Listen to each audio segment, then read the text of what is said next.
I'm here to tell you a love story, and it is an odd love story.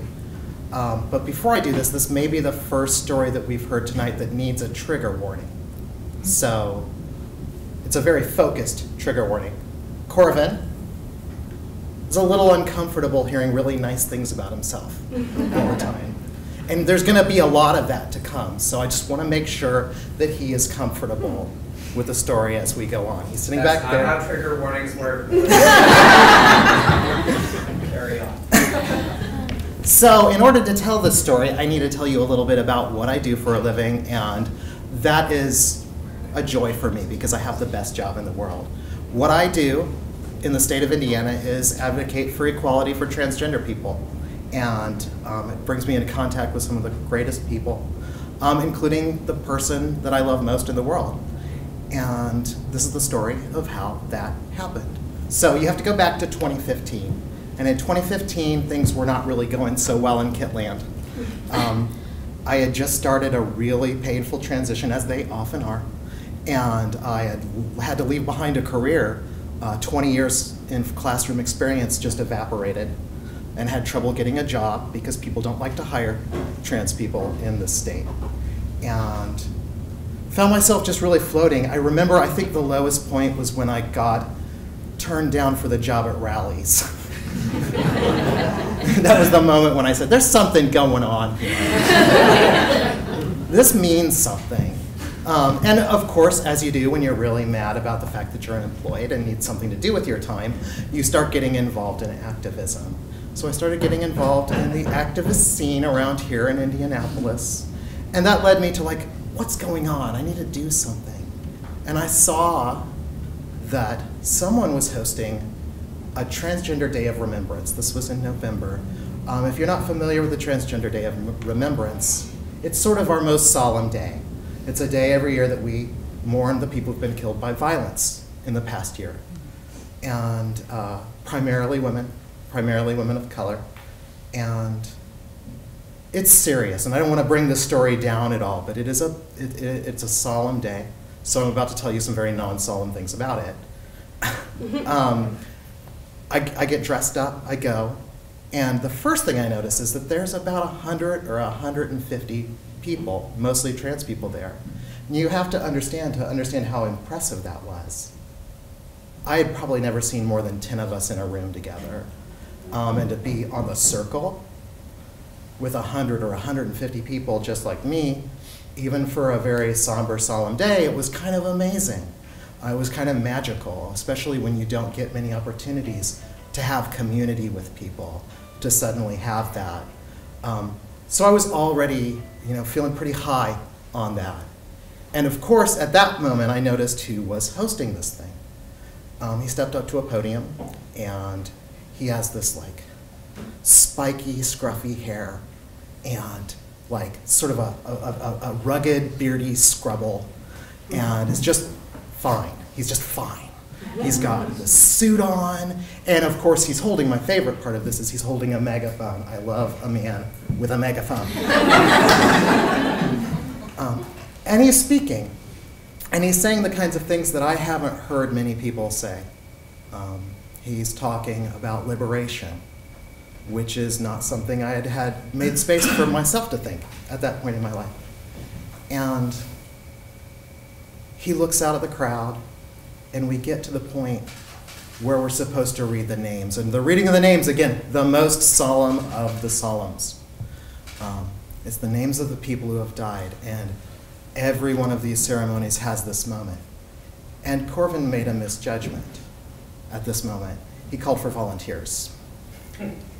If you've ever done an event where you've had to speak and you've had to ask for volunteers, you know that that's death for because everyone's going to do this. Like, look around, and just in the discomfort of the moment, two or three girls who weren't trans popped up to read the names because they were trying to be helpful. And I noticed Korvin Bothwell do one of the things that like made my heart soar. He looked at them really kindly and said, "I'm sorry," and then looked at me and said, "You," and then pointed to a couple other girls that were in the front and said, "Come on up." And that was probably the first time I'd ever seen someone say, no, it's not the time for you. It's time for someone who's trans to be in front of everyone. It made such a huge impression on me and really formed a lot of the way I think about the world now. And of course, I got to stand about 2 feet from Korvin Bothwell. And it was really wonderful to feel seen like that, to feel seen by someone at a time in my life that was really difficult, and where I was struggling with feeling that way. So I'm standing 2 feet from Korvin Bothwell, trying my best to be as impressive as possible. I have my little sheet of names, and I get to the point where I'm reading, and it's sad, and I'm crying, and there's a picture in the Star, and it looks horrible. And you know, some of those names have really low numbers where the age category is. So that's always a hard moment. And then on top of that, I'm obviously trying to impress this guy because that's the kind of person that I am. Get through the day, feel like I did pretty well, and come back kind of renewed from that day and thinking I'm going to really renew my involvement. I'm going to do something with all of this. And my life started to get better, actually, coincidentally or maybe not coincidentally. I got a job finally.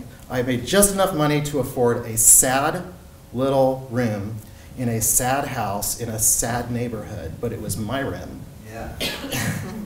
And I lived there, and I got hired at Freedom, Indiana. Has anybody heard of Freedom, Indiana? Yeah. Yeah. Woo! You remember RIFRA? They're the ones that beat that back. Yeah. You're welcome. I was making just enough money to get by. It was a part-time position, but it was something. It was definitely better than Rally's would have been. And I'm doing cool work that I love. And most importantly, this work brings me into constant intersection with Korvin Bothwell. Somehow I always find a way to be in the room when he's there. He's one of our star testifiers. He's one of our go-to people because he's great in front of a mic. He's cool. He's got a cool story. He's a cool guy. He runs a roller derby shop. Hangs out with all these like punk rock roller derby girls. In fact, if I had a problem during this period, it was that I didn't feel cool enough to like catch his attention at all. Because he's speaking before the Senate, and I'm sort of stealing Oreos from the volunteer service table because I don't have money to buy food. I ate a lot of Oreos that session. All of this leads up to a day where my boss says to me, we need to have a lobbying day. We haven't done that in a while. I'd like to take you over to the Statehouse. Come tomorrow. Come dressed to talk to senators. And so I do. Oh, and she also says, also Korvin's going to be there, so he'll also be lobbying with you. And I, of course, immediately go home, pick everything out, get ready. The next morning I'm up super early, like getting ready, makeup, thing. I mean, really, because one, I'm a pro, right? I have to look amazing for the senators, but specifically for Korvin Bothwell. So we arrive at the Statehouse. And if you've ever been involved in lobbying, I need to share with you that it is boring as hell. You spend a lot of time just sort of leaning up against those marble columns, waiting for somebody to maybe come out and talk to you if they think that you're important enough and cool enough to talk to you. Luckily, I was with the cool guy, so someone did come out and talk to us. And I was really trying to paint myself as the pro because I was the paid political operative. Right, I need to have my stuff together. I had my little elevator speech ready to go, and the senator comes out, and it's so embarrassing that I don't even remember the senator's name. My very first lobbying, and I don't remember who I lobbied at all, or what I said, because he comes out and he says, I've got 2 minutes, I've got 2 minutes to go. I look at my boss, who I need to impress, and I look at Korvin, who I need to impress, and I just say something for 2 minutes. And it happened really fast. I think I sounded like that person from the Micro Machines commercial. So, make us free. And Korvin's turn comes, and it's the same guy. And Korvin is just perfect, right? He's amazing. He has all of his talking points, and he's so humane, and The senator asks some questions, and of course I'm sitting back here going, okay, I didn't puke on anybody, so maybe this can still work. And you know, that day sort of marked the day that I really felt like Korvin was really noticing me and really seeing me. We got to pal around afterwards, and we hung around the Statehouse while my boss did something and talked and took our first picture together, our first selfie together under the watchful eyes of Julia Carson, the bust. And that picture is really interesting to me because we've been together for 3 years now, and that's one of the only pictures in which Korvin Bothwell is looking at the camera when I took it. Over the years, because I am of my people, I take a lot of selfies. I've noticed that in almost every one that I take of the two of us, he's facing me. I'm looking at the camera, smiling, trying to get the angle right. And he's just looking at me and seeing me. And that's a wonderful thing to see. I was just looking back through my pictures today to prepare for this. And seeing that person looking at me with love and really seeing me is something that has been so rare in my life. So if I want to say something, this is good advice, I think, for everyone, but I specifically want to share it with anyone who is trans, who may see or hear this, or who may be here in the audience. Trans girls in particular. Hold out for someone who sees you. And I don't just mean the stuff that you're thinking about.